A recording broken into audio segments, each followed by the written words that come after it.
So I'm here in Crossville, Tennessee. I got here just a little bit ago, got checked into the hotel and everything. It was quite a drive. It was raining the entire way here. Now, I'd originally used MapQuest to estimate the driving time from my house to here. Yeah, no, it was like 40 minutes off. And there wasn't traffic or anything like that, so it was just a lot further than I think MapQuest thought it was. It was a beautiful drive though, even though it was raining.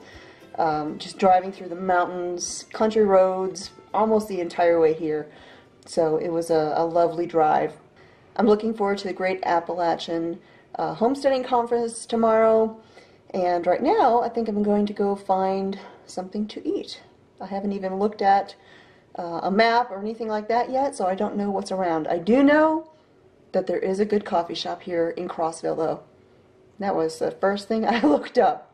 So I will be going to a coffee shop in the morning to get espresso.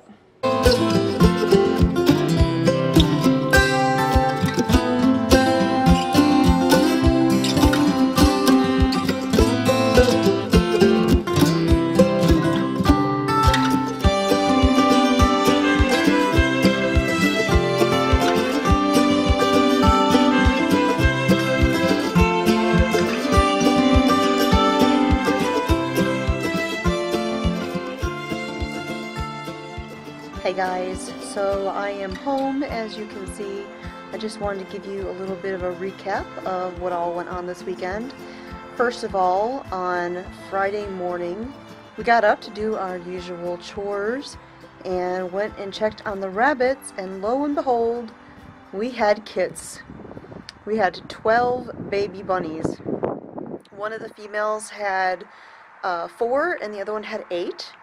And because 8 is kind of the max that a typical mother rabbit can handle, we went ahead and moved 2 of them over to the mother with only 4 to balance it out. That way both rabbits have 6 babies. So I haven't been handling them too much. I don't want to mess with them too much. They are, after all, newborns. I don't want a distressed mama or anything like that. But I did sneak in there and snap a couple pictures, which I will show you right here. They are adorable. When you go in there and you pull the fur back that the mother has covered them with, they start doing this. I wouldn't even call it a squeak. It's just this weird little noise, and they start wiggling all over the place. So they're pretty cute. They're still bald and hairless and everything else right now. But I can tell that 9 of the babies are blue and 3 of them are white. Like I've said in the past, the breed of rabbits that we have is American Blue and Whites, so they're generally all blue or they're all white. So like you saw earlier, I went to the Great Appalachian Homesteading Conference, and I didn't do any filming in there because, quite frankly, it's not allowed. So I didn't do any video, but I did grab a couple pictures of some of the people that I met while I was there.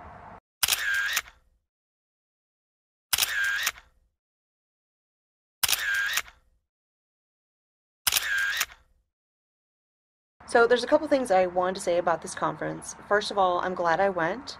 I had a great time, met some fantastic people. But not just that, you know, there's something really special about being around a number of people who are kind of like-minded, who aren't going to look at you like you just grew a second head because you want a homestead, or they don't want to lecture you on how hard it's going to be and why on earth would you want to do that. You know, I've talked about that in the past, that I've had some odd reactions from people when I talk about wanting to live this lifestyle, and so it was really nice to be around my tribe, I guess you could say.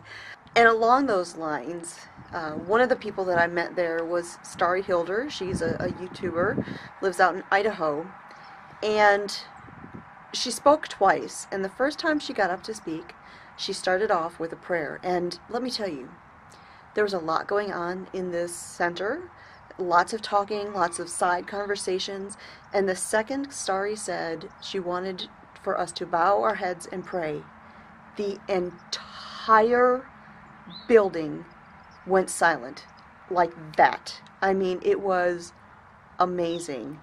And it just,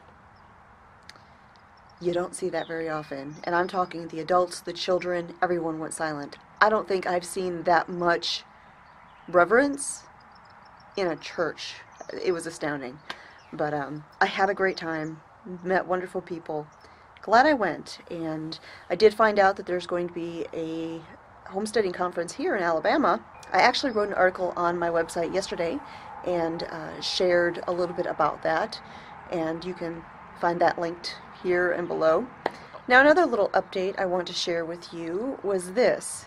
In the last video, I mentioned that we had the neighbor's rooster who had come to visit. Well, he is still here.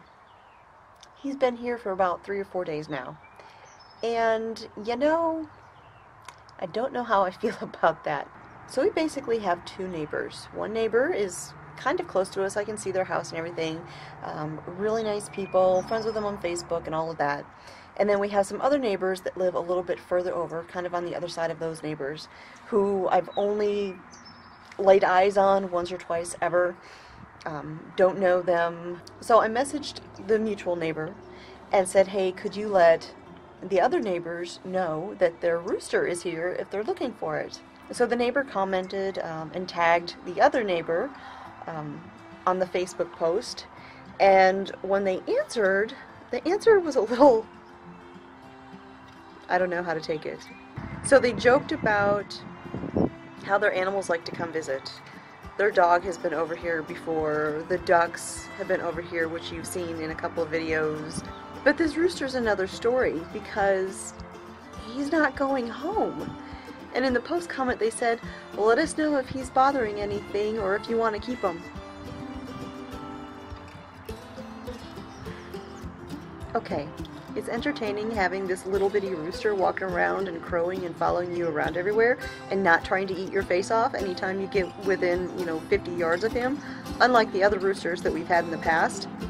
However, we keep our own chickens contained because we don't want them living on the front porch and pooping on the furniture, like the bench over here that I have to clean up now, or the electric smoker that my husband has, which is where the rooster's been sleeping the last 2 nights. So we've kept our chickens up for that reason, and then also for their safety, because we have so many coyotes over here. Is just Friday morning there was another coyote out here about 11 o'clock, which is kind of midday, just about broad daylight, heading for the chicken coop. And so there's a number of reasons why we keep our chickens up. Lord have mercy. Hashtag country life problems.